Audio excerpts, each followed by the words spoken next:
Yo, what's good, everyone? Welcome to the Wave Shapers podcast of season 2, episode 3. Believe it or not, we're still having technical difficulties. Basically, the technical difficulties have to do with somebody else scheduling the live and then me trying to get into the live from my phone. It just doesn't let me do it, so I think we're just going to try to figure out another way. But we're going to go ahead and just give maybe like one more minute, and then we're going to get right into it because I need to change the air over there. So thank you guys for joining. If you are on here right now and you feel inspired, I dare you to hit the share link, share this with someone, share it to your Instagram. We're going to have an amazing conversation today, and I want as many people as possible to be a part of it. So we're starting in about 60 seconds. We end this.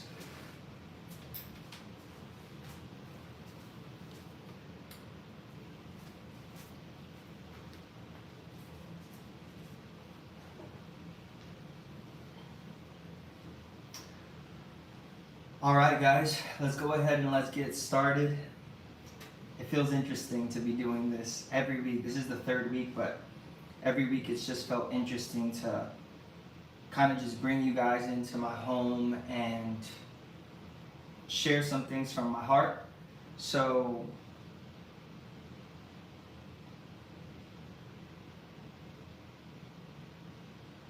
interesting. I think there's bots that go live on YouTube when somebody goes live and just writes stuff. But all right, we're going to get right into it. I'm going to start off with a quote.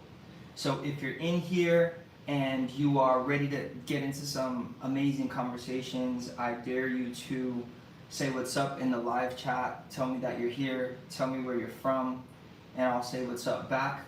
And if you have any questions throughout the live stream, you're welcome to put them, but I definitely want you to remember them, because if I'm in the middle of sharing something, I might not answer them right away, but I definitely want to answer some questions. So with that said, I want to start off with a quote. And the quote is, God can do more with your surrender than you can do with your control. I'll say it again. God can do more with your surrender than you can do with your control. And the first week of season 2 of the Wave Shapers podcast, we were talking about purpose. And we were talking about how you can never be truly fulfilled in your life if you are not on your way to fulfilling your God-given purpose. And that is true, and it is important.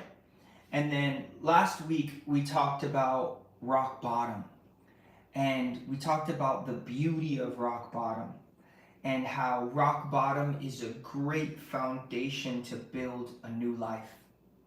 And so today we're going to talk a little bit more about these topics because the name of today's episode is Surrender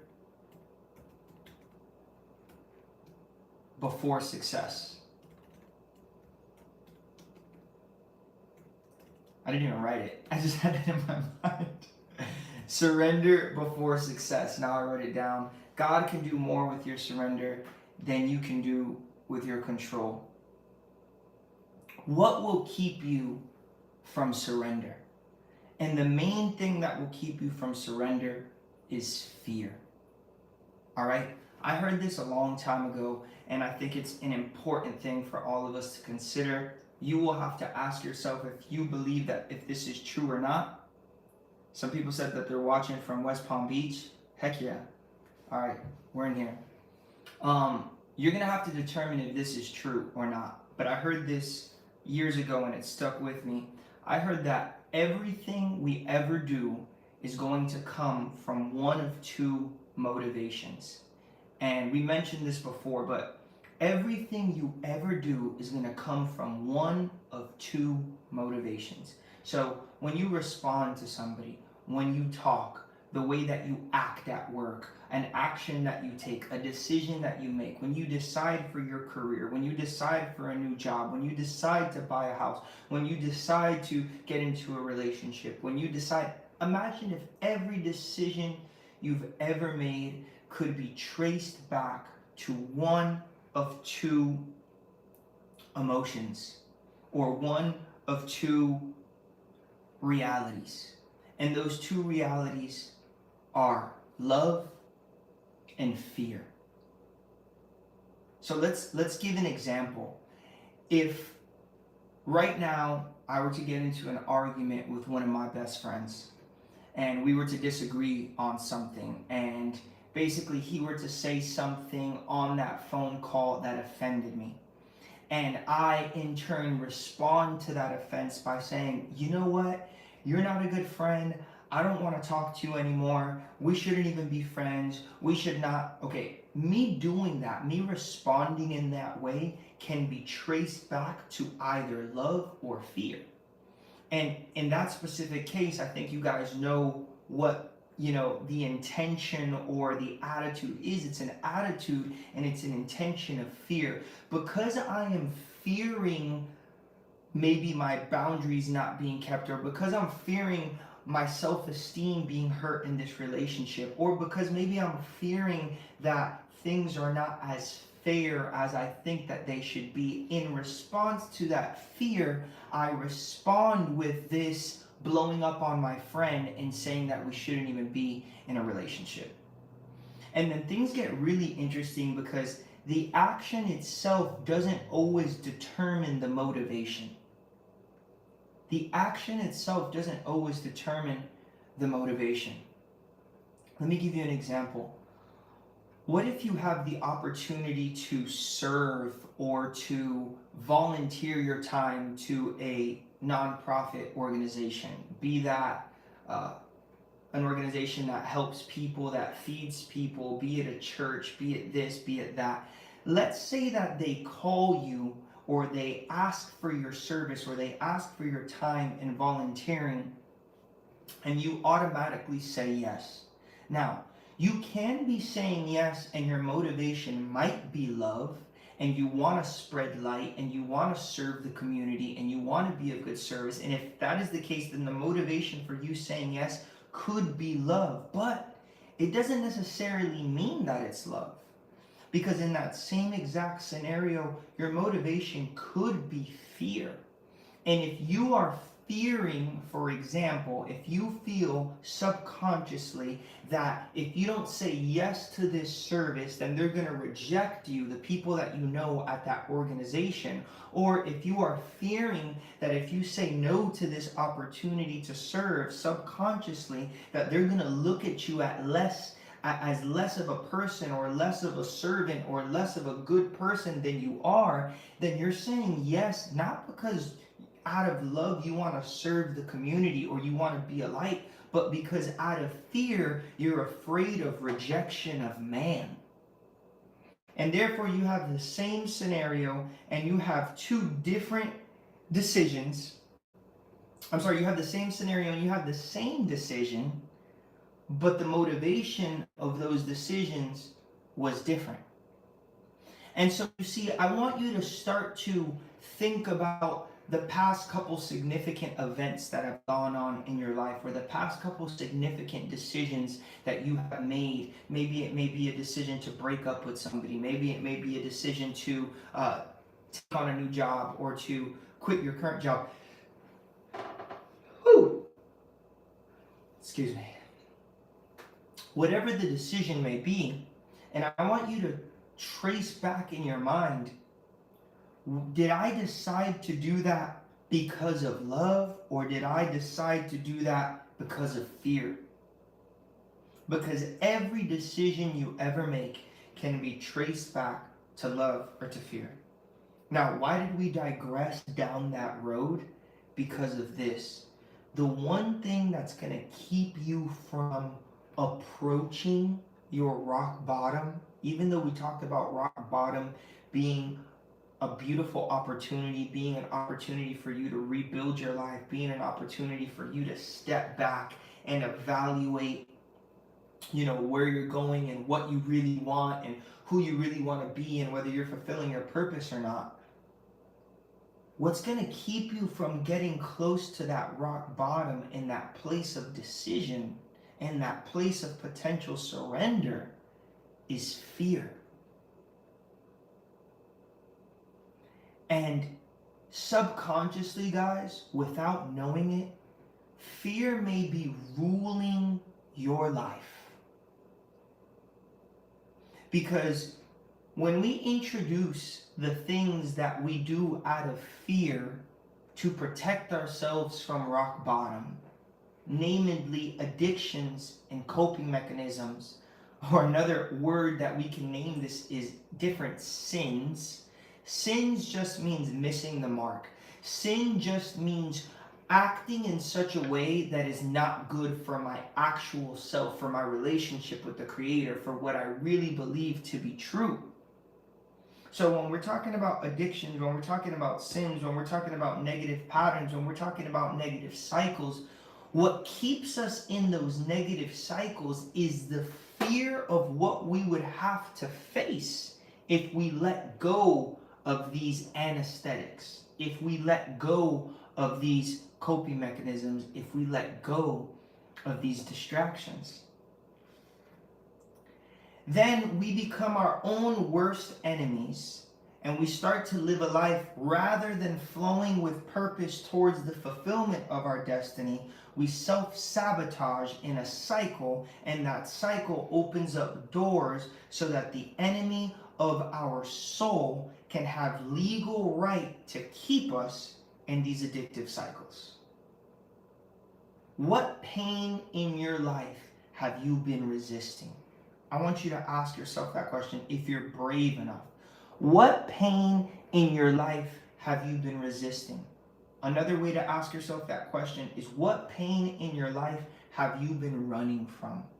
Another way to ask yourself that question is if you look at the addictions in your life, the things that you're using to cope, if you were to take a moment and at peace slow down and ask yourself, what am I really afraid of?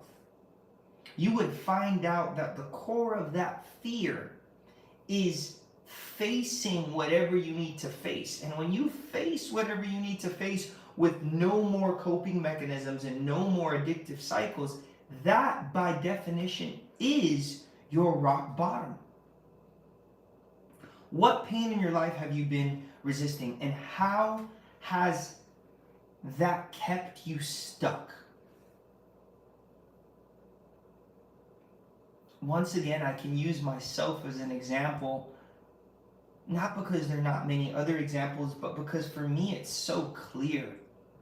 I've gotten stuck at different points in my life, but the way that I got stuck when my mom passed away was very significant to the trajectory of my life.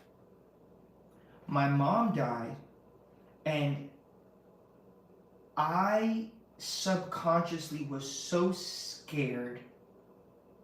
First of all, I was scared in general. I was scared in general because the person that you love most dies. You're no longer going to have that support. You can't see your life without them. You can't see yourself being successful without them. Every time you try to think about a positive future, you think of the fact that they're not going to be in that future. And so that is scary and that is anxiety inducing. So, first of all, I was scared in general, but then I was also scared because I was scared about the fact that my mom died so rapidly. I was scared about what that meant for me and for my life and in general. Like, I mean, like, the fact that somebody at 44 years old could just die out of nowhere, like, that's wild. They're healthy. They don't have any long-term illnesses. They don't have, it wasn't a car accident, which obviously that could be another reason why somebody just passes away suddenly, or some kind of accident or some kind of, but it was none of that. It was like a medical thing that just happened, and it just happened, and they say that it's a genetic thing, but it doesn't happen to one in however many tens of thousands or hundreds of thousands of people, and it just happened, and it was so rapid. And so not only was I fearful because I started thinking of my life without my mom, but I was also fearful because I was like, dang, subconsciously, I can die at any moment. Am I ready to die? And do I have any control? It was like the lack of control that brought so much fear in my life. I thought that God was a God that would heal us if we got sick. I thought that God was a God that would answer our prayers if we prayed to Him. And I thought that I understood how this system of faith and miracles and Creator and God and all of these things, I thought I knew how it worked, but apparently I did not understand. And that is scary as hell. Because the whole foundation of your life, the whole foundation that you built, this way of thinking, this perspective, this belief system, it starts to shake, and it's incredibly terrifying. And you know how they talk about fight or flight? In this particular case, I can say that when I was 21 years old and that happened, I was so fearful that I was stuck. I was stuck from that moment. My mentality was stuck. My progress was stuck. My perspective of life was stuck. Now, I was going to go through a bunch of different ups and downs and highs and lows in different ways that this thing was going to manifest. But the point is that I was stuck. And what had me stuck? What had me stuck was fear. What had me stuck was fear. Fear of facing the reality of my mom's death. Fear of facing a life without my mom in my life.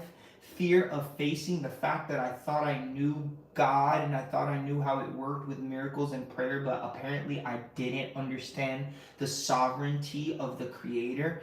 Fear of just all these different fears and pain. Fear and pain. And so,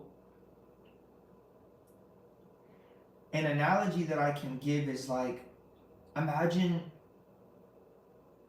want you to really imagine that, like, by some crazy circumstance, you had an accident and your arm got cut off, God forbid. And you're by yourself. There's nobody around. You don't have a phone. You don't have, a hospital's not an option. You can't call 911, and your arm gets chopped off. If your arm gets chopped off and you're all of a sudden incredibly scared and incredibly in pain, and the only thing that you look around you is there's YouTube, so you could start figuring out how to do surgery on your arm, and you could start doing research and figuring it out, or there's a bottle of pain-killing pills, like Oxy, whatever it is, like morphine, like whatever it is, What are you going to do at that moment? You're not prepared. You don't have the tools. You don't have the know-how to go into this mode of, let me do what's best for me in the long run. Let me now start looking on YouTube of how to operate on your own arm. Let me solder this artery so that I don't lose enough blood. You're going to freak out, and in that fear and in that pain, you're going to freaking slam the pills. Hopefully you don't slam too many pills that you end up dying, because you're not really worried about long term. You're worried about survival. You're worried about, this hurts too much. I have to escape from the present moment right now and from the reality of this pain. And I give that example because, guys, that's what we all do. We all do that. We all have faced stuff in our life that is so scary and it's so painful. And I know that we talked about this these other weeks, but I just feel in my heart like I can't leave it, because I feel like some of you guys, even though you're hearing it with your ears, you're not getting it in your heart. You're not getting it in your mind. It hasn't really sunk in that you need to look at your life and you have to ask yourself the question, where did I get stuck? Where did I get stuck? Did I get stuck back when my dad abandoned my mom, for example, when I was 5 years old and they got a divorce? Did I get stuck when my mom didn't come to my sports games and she never had enough time for me because she was always working and she was a workaholic, and that's how she dealt with her pain? Did I get stuck when I got rejected by that first girlfriend in middle school or high school, or she betrayed me and cheated on me with somebody from the football team, and that really hurt my self-esteem and my perspective? And because I had nobody to help me with my self-esteem and my perspective, I then continue to go on through life with this victim mentality driven by fear and by pain. But the point is that I got stuck.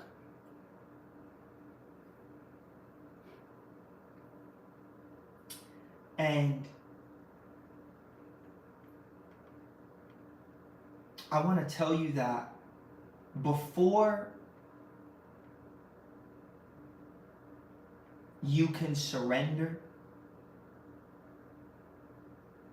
you have to face the fear.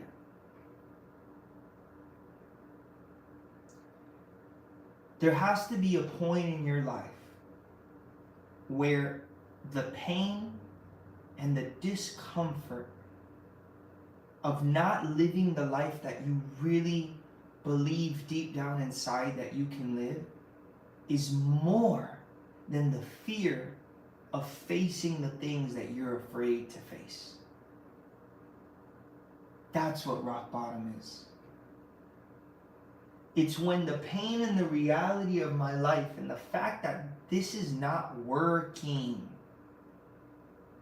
I'm 25 years old, I'm 28 years old, I'm 21 years old, I'm 32 years old, I'm 38 years old, I'm 40 years old, and the way that I've been approaching managing my own life is not working because I got stuck somewhere. And you know what the enemy wants to do? You know what his desire is? You know what his game plan is? The enemy, your flesh, evil, the devil, Satan, darkness, ignorance, whatever you want to call it. You know what the darkness wants to do with you? It wants to feed you just enough scraps. It wants to feed you just enough false hope, just enough false idea that your life is progressing, just enough to keep you from hitting that rock bottom. Because until you hit that rock bottom, again, until you hit that bottom and it's so freaky, you're so freaking tired of this life that you've been living that you're willing to do anything to change, until you get there, you're gonna stay in the cycle. The cycle may change a little bit. The cycle may look different. You may be a little older. You may have a new job. You may have a new relationship. You may be entertaining yourself and coping with a new vice and a new addiction. Now it's not alcohol. Now it's weed. Now it's not weed. Now it's business. Now I'm addicted to making money. Now it's not making money. Now it's validation. And now I'm getting validated on Instagram because I have more followers. And now it's not that. Now it's something else. Now church and legalism and religion is my validation. And so I go ham and I go deep in that. Guys, that can be the worst things that could ever happen to you, because it's like you have just enough good, look, quote unquote, you have just enough scraps to keep you from hitting that rock bottom, to keep you from taking a step back and saying, everything's got to change. And so when the fear is bigger than the pain, you continue to operate without surrendering. And before you surrender, you live from a false identity. And the identity that you're living is one that is shaped by trauma, by societal expectations, and by personal failures.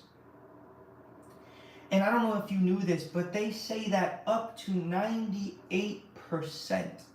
of human behavior is driven by the subconscious.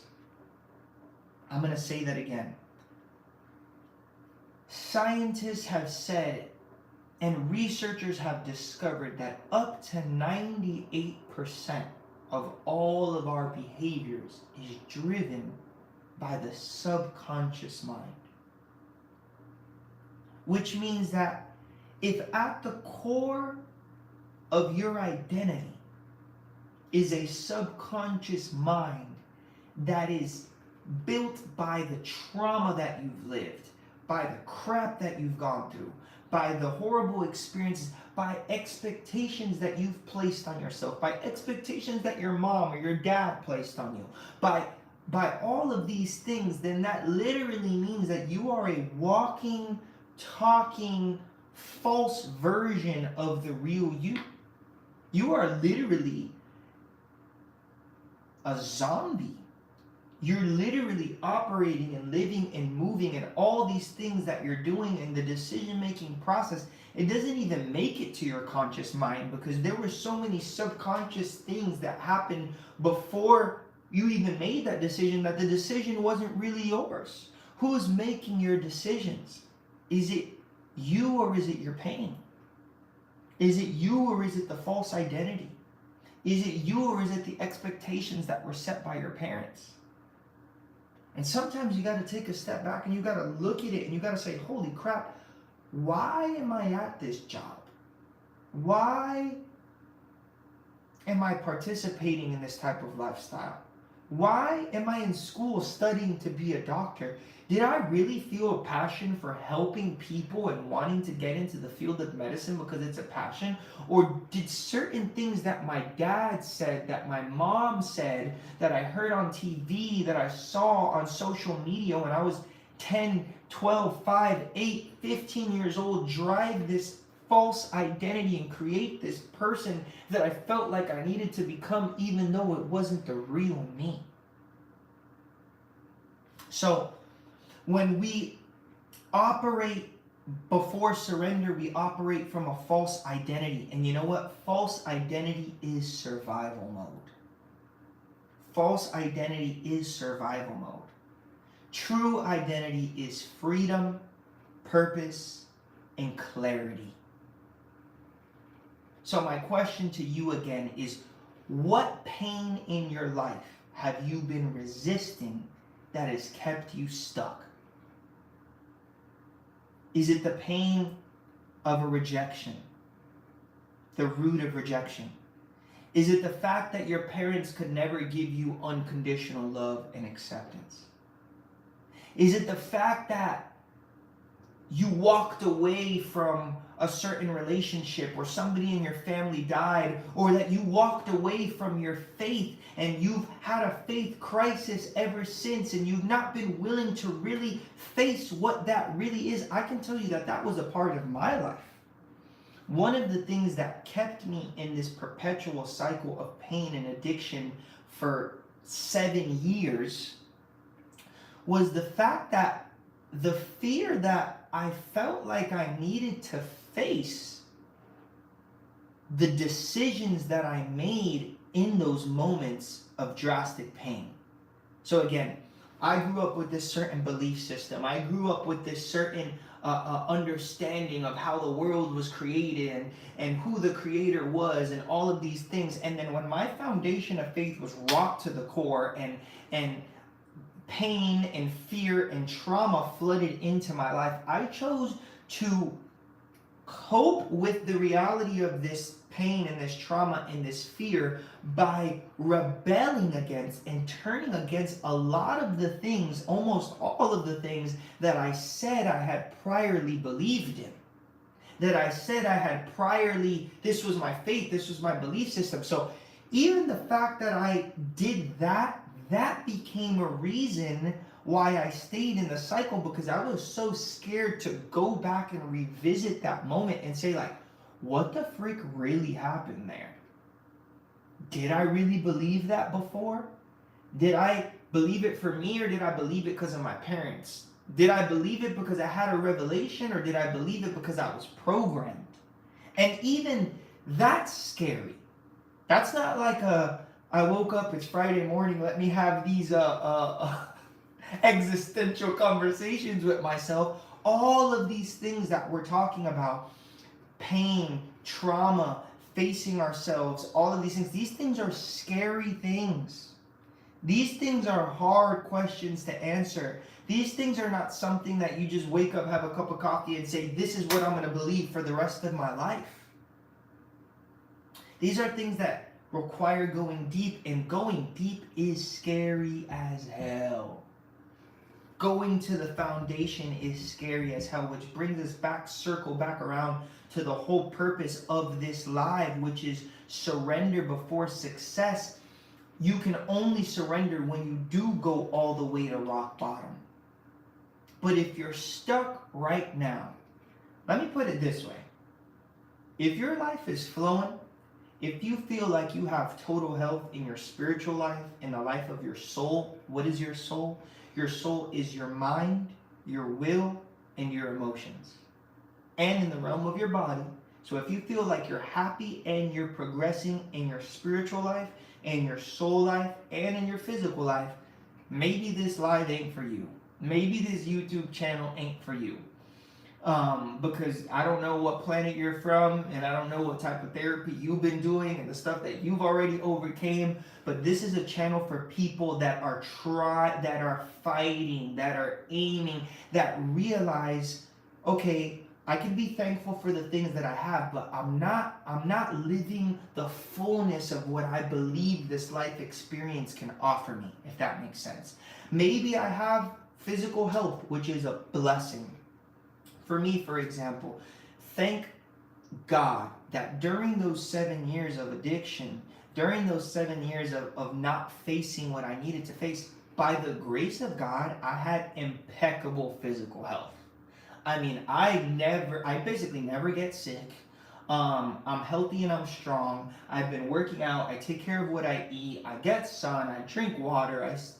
I wasn't sleeping much back days, because when you're kind of in the party lifestyle, you kind of basically don't sleep much. But I also didn't have a day job, because I was just gigging all over the place making music. So I would just sleep during the day.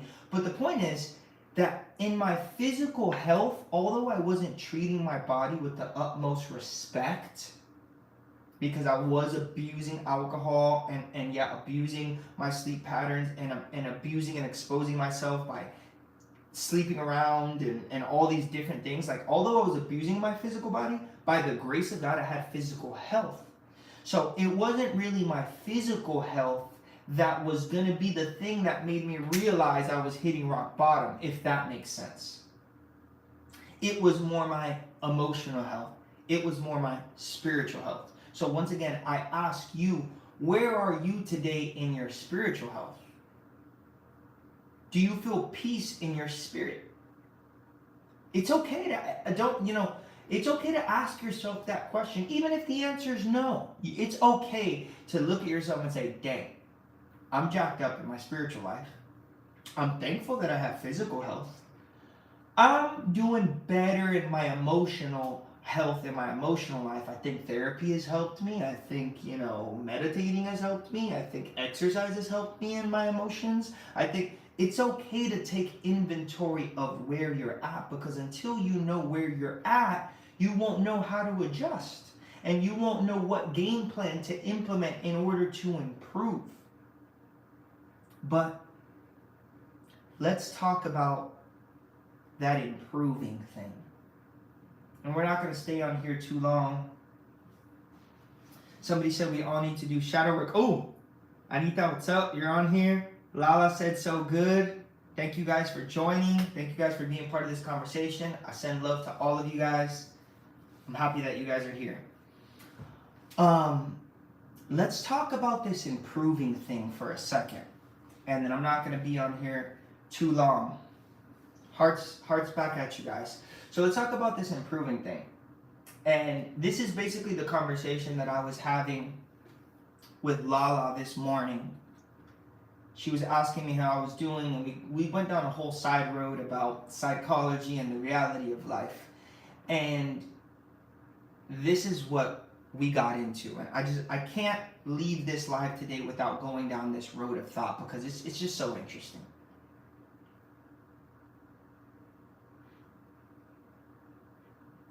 I told Lala this morning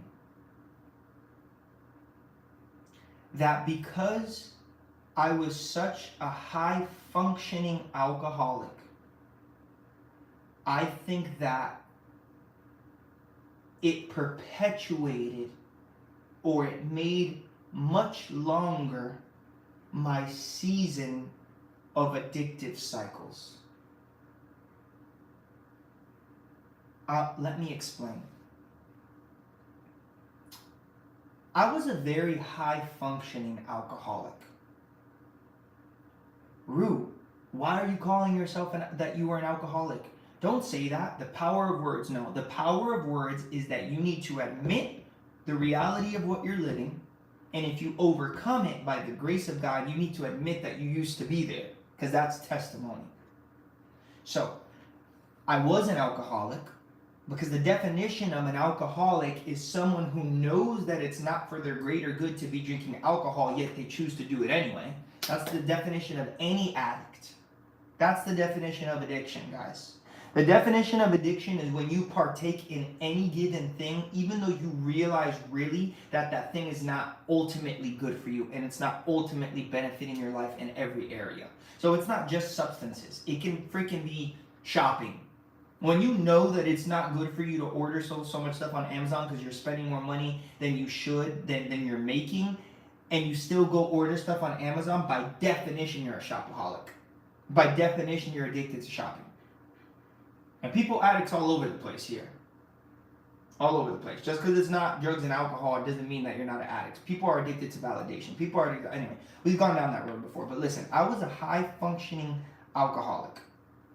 Let me tell you all the ways that I was high-functioning, because maybe you can relate. I was high-functioning because I would only drink at night. Like, for me, I had like this routine. I don't know where I got it from. It could possibly be because I'm also like a very ambitious person, and I want to feel good about what I'm doing, a little bit of a workaholic. It could be a lot of different factors there. And just the practicality of people that wake up and drink, I only would do that on vacation. But anyway, the point is that I was a very high functioning alcoholic because, first of all, I would only drink towards like the end of the day or towards the night. And so I would wake up in the morning, I would do a bunch of stuff, be it work, be it send emails, be it work out, be it, cook some good food, be it all of these things. And then when I would finished my responsibilities, which usually that would probably be working out, because I would usually like work out like in the middle of the day, or like before I would take a shower to do whatever I was going to do at night, then I would reward myself by starting to drink, right? And that was high functioning in and of itself, because there's some people that are not high functioning alcoholics. There's some people that when drinking is in their life, they don't respond to any emails. They go off the map. They end up waking up under a bridge. They end up coming back 3 days later. They're blackout drunk. None of that was ever me. I would always wake up, get my crap done, and then basically every night, I would turn to this for relaxation or for inspiration, because I'm writing music, or because it's just part of the dating lifestyle in freaking 2020, whatever it was, throughout all those years that I was doing it. I mean, it really was, you know what I mean? So first of all, I was high functioning in that. And then second of all, I was high functioning in that I wasn't getting blackout drunk. I wasn't getting to the point where I would, it happened before, don't get me wrong, but like out of 100 times that I would drink, 98 of those times, or literally probably 98 of those times, I would have my night organized in such a way where it would be effective towards what my mission was. And my mission was to cope with all these different things that were going to be part of my night, if that makes sense. So I was high functioning in that I wouldn't get blackout drunk and slur my words and be somebody to be embarrassing to be around. No, my friends love to hang out with me when we go out to drink. My friends love, because I wasn't even a drunk person that would get mad or that would get confrontative. I would just get even more chill, and I'd just be like chill, and I'd be incredibly generous, and I'd spend money that I didn't want to spend, and I'm gonna buy all you guys a round of shots, and I'm gonna this. And so anyway, and not just that, not just having a good attitude, but also I would work while drinking. So I would produce music, I would make albums, produce for other people, I would come up with clothing ideas, I would be at my house and be, freaking taking vodka shots and be like designing clothes and doing all of these different things. I mean, we've heard this before, right? We've heard of some great artists and a lot of, you can do that. However, let us not get too far from the point. What I was talking to Lala about this morning is that because I was so high functioning, I think it extended the period of time that it took me to hit my rock bottom.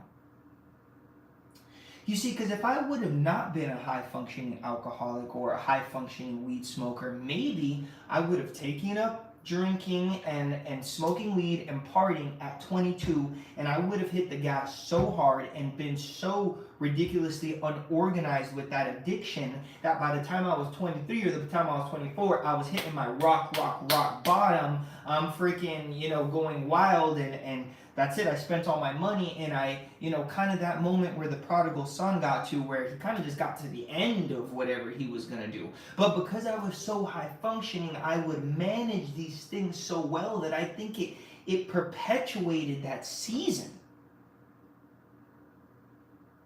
I never got a DUI by the grace of God, even though I drove inebriated and drunk.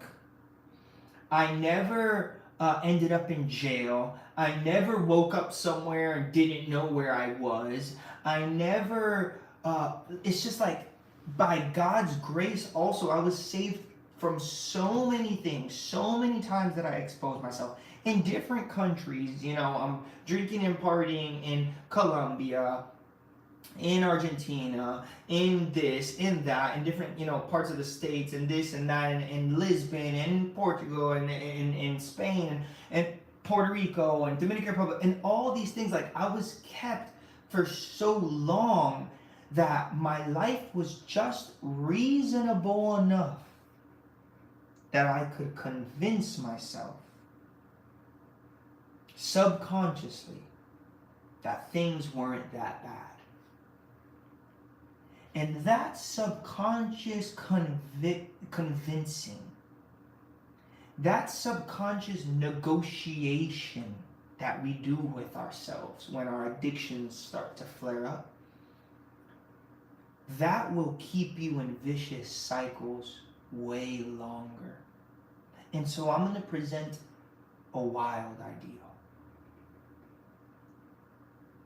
What if the little bit of success that you've seen in your life, whether it's because you're making a little more money now than you did a few years ago, you got a little bit of a better job now than you did a few years ago, you're finally in a stable long-term relationship, whereas you didn't have that before. Whatever it is in your life that you think, okay, what's good about my life? And you think of these things, what if, just listen to me. What if those things were given by darkness itself? What if those things were given by the devil himself? You see, because if I'm getting close to my rock bottom, I'm getting close to my rock bottom, but then all of a sudden, I get a new job, and that new job is paying double, there will be a huge, huge argument in my flesh, in my pain body, in my sickness, in my sin, in my addiction, that things are not that bad and I can keep going. Do you get what I'm saying? The word says that in the book of Luke, that when the prodigal son had spent all he had, and he was sitting there and he was looking at disgusting pig food and saying like, damn, I'm so freaking hungry that I want to eat this. You see, it took the reality of all of that to smack him in the face before he can get to that point and say, F it, I surrender this bull crap and I'm going to go back to my father's house. But my question for you is this. What if he hadn't spent all he had? What if he still had another 50 G's in the bank? Then, what if he had another 100 G's in the bank? What if he had another $500,000 in the bank? Then,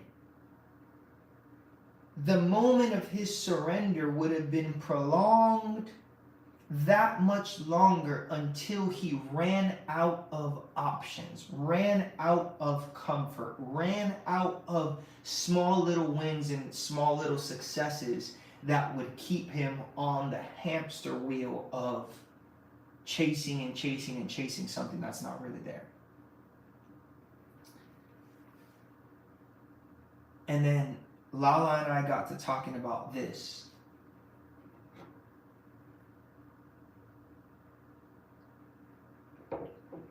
I could be wrong with what I'm going to say next.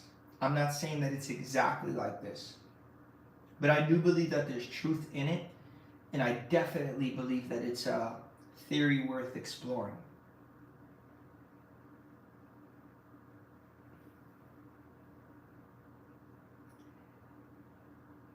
If the creator of the universe is more concerned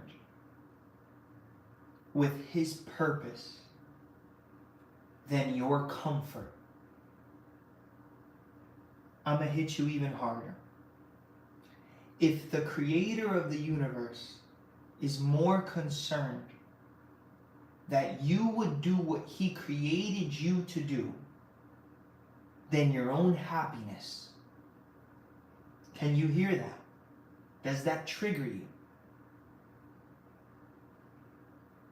If the creator of the universe is more concerned with you getting to the point of full surrender to him so that your life can fulfill the purpose for which he created you, if he cares more about that than you being happy or you being comfortable, then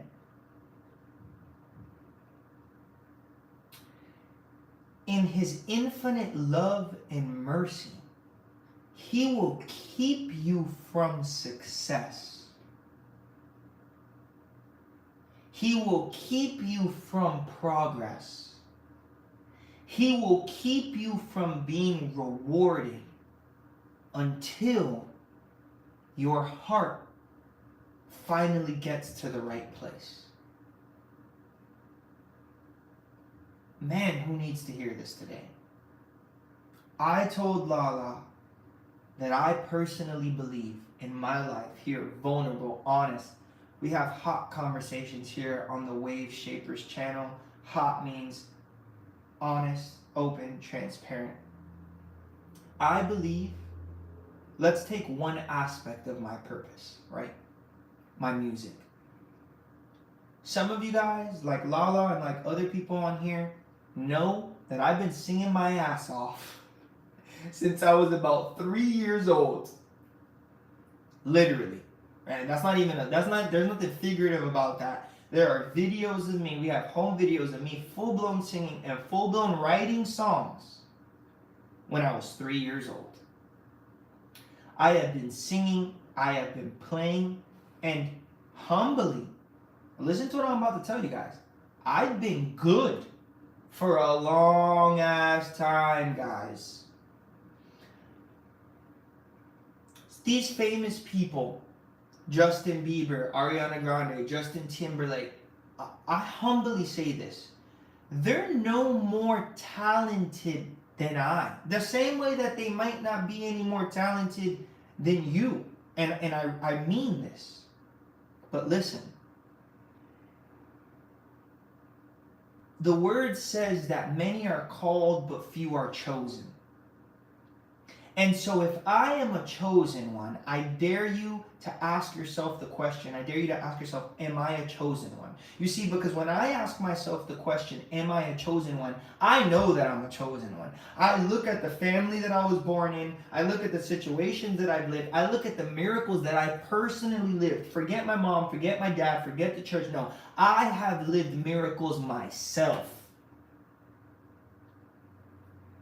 And I have to say I'm chosen. So if I'm chosen, then the question is, I'm chosen for what? And the answer is, I'm chosen for whatever purpose the Lord predetermined before He made me. And if I'm chosen for that purpose, and let's say a part of that purpose is this musical talent and this musical gifting that I've been given, then if I'm God, and what I really want for Rue is for him to fulfill his purpose, to have communion with me, to have the right heart, to be surrendered to the all-loving power that is the Creator, then if I really love Rue, I will keep him from success before he's ready for it. If I really love Rue, I will keep him from staying on the wheel long enough that it gets serious enough and hard enough that it gets destructive enough that I end up wanting to kill myself. Guys, I know this issue is real, but like I told you guys, I've been talented enough. Remember that, and we're about to go down a side road here, so I don't want to go down two side roads, but remember all those famous people that I said, they wouldn't be that famous and have that much success if it wasn't for a bunch of money that was behind them funding them. Okay, all those people that I mentioned and any other person that I want to mention right now, be it Sabrina Carpenter, be it The Weeknd, be it Drake, be it whatever, it's not just their sheer talent that has gotten them. No, it's really not. It's millions and millions of dollars in marketing, in teams, and teams of people that have written these songs, that have whatever, this and that, whatever. It's not just who they are, it's the fact that they've been chosen by people in higher powers to push forward this image and this agenda, so that number one, they can make money, and so that number two, they can align with the agendas of the people that chose them anyway. So what I'm telling you is that I've had more than enough talent to be chosen by one of these mofos, by one of these companies, by one of these labels. But you see, the thing is that I was already chosen. I was already chosen by the Almighty God, the creator of the universe, Yahweh, to fulfill a certain purpose. And so he has protected me even when I ran from him, even when I turned to rebellion, even when I turned to sin, even when I turned my back on him. He protected me during that season from staying on that wheel. Because what would have happened if I would have stayed on that wheel? If I was in the middle of my addiction, what is the middle of my addiction? Full-blown coping, not giving any attention to my spiritual life, drinking every day, smoking weed, sleeping around. If I was in the middle of that, and I were to have signed a $5 million record deal, which is possible, which actually happens, which we have enough talent and enough good songs. Those of you guys know how many songs we've written out here. Enough good songs to do that. What would $5 million dropped on that version of Rue had done? Brev. Thank God. Thank God I didn't get that record deal. I probably would have killed myself. And I don't mean killed myself. I would have gone closer to killing myself. I don't just mean killing myself like shooting myself or suicide. I'm not necessarily talking about that. Although, look at Kurt Cobain, look at Amy Winehouse, look at Janis Joplin, look at Jimi Hendrix, look at Robin Williams, look at Michael Jackson.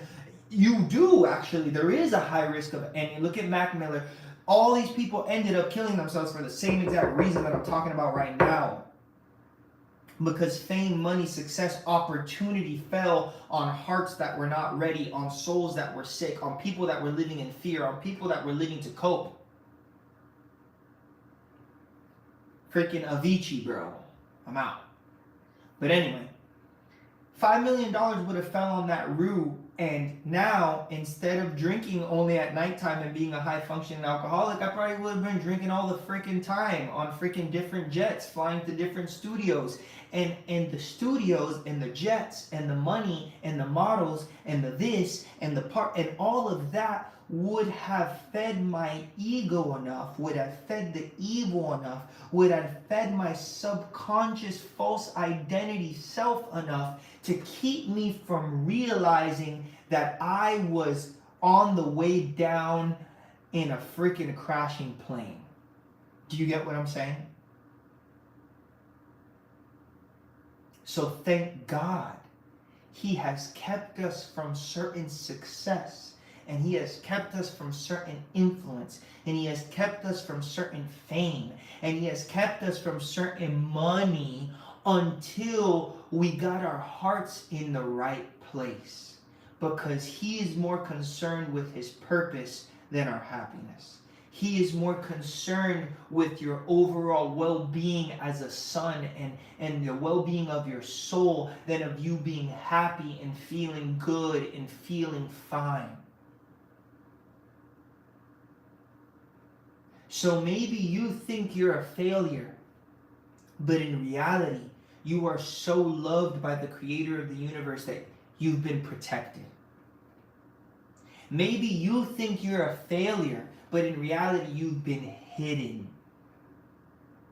Because it hasn't been your time. And it hasn't been your time because you haven't surrendered. And you haven't surrendered because you haven't hit rock bottom. And you haven't hit rock bottom because you've been driven by fear. But today, let these be prophetic words that go out, and I declare that you will stop being run by fear. You will stop being afraid of facing the things that you need to face. You will take a moment, and step one, you will surrender, and you will rid yourself of these coping mechanisms, be it cold turkey, be it little at a time, I don't care, but let's rid ourselves of these coping mechanisms, because when you rid yourself of the coping mechanisms and the things that you're addicted to, then the scales start to fall off of your eyes. And when the scales start to fall off of your eyes, then you can see clearly. Remember what we said last week, and I'm going to finish with this. First, we realize. First, we realize. There you go like this. First, we realize. That's the moment of the prodigal son when he said, dang, I'm eating freaking pig's food. I'm realizing that this is not the vibe. First, you realize. When you realize, then you're given real eyes. And you can finally see, holy crap, what the heck have I made of my life? What the heck what am I thinking? What am I doing? And then once you have real eyes, then you can see the real lies. The lies that you've been telling yourself. The lies that the devil has been telling you. The lies that your fear has been telling you. The lies that society has been telling you. The lies, young girl, that Instagram has been telling you, because it's been telling you that if you don't have a flat stomach and a fat booty and look like all these other girls, that you're not worth it. That's a lie. The lie, it's a young man, that Instagram's telling you that if you're not like Andrew Tate and driving around in expensive cars and having sex with models and all these different things, then you're not worth it, because that's a real man. That is a lie. So first, by grace of God, we realize. Then we're given real eyes. And then you can see the real lies. So I want to finish by daring you to do something. And the dare is this. I dare you to repeat after me. And we're going to say it a few times. I dare you to say, let there be light. I dare you to say, let there be light. Let there be light in my emotions. Let there be light in my mind. Let there be light in my perspective. Let there be light in my family. Let there be light in my spirit. Let there be light in my body. Let there be light. Let the scales fall off. Let the darkness go away. Guys, it can be the darkest room ever with the heaviest darkness, and one little light will break through and the darkness has to flee. I dare you to say and to declare, let there be light in my life. Because when there is light, you realize. I love you guys. Thank you for joining the Wave Shapers conversation. We're going to be here every Thursday at 6 p.m. And soon, and very soon, we're going to have a couple guests coming on. So I want you guys to stay tuned in. Take this once it gets posted and share it with a friend. These are good conversations. This is a good, safe place to talk about anything we need to talk about. So I love you guys. Thank you guys for those of you that are on right now. Thank you guys for those of you guys that are writing comments. I love you. Bless you. Let there be light. I'll see you guys next week.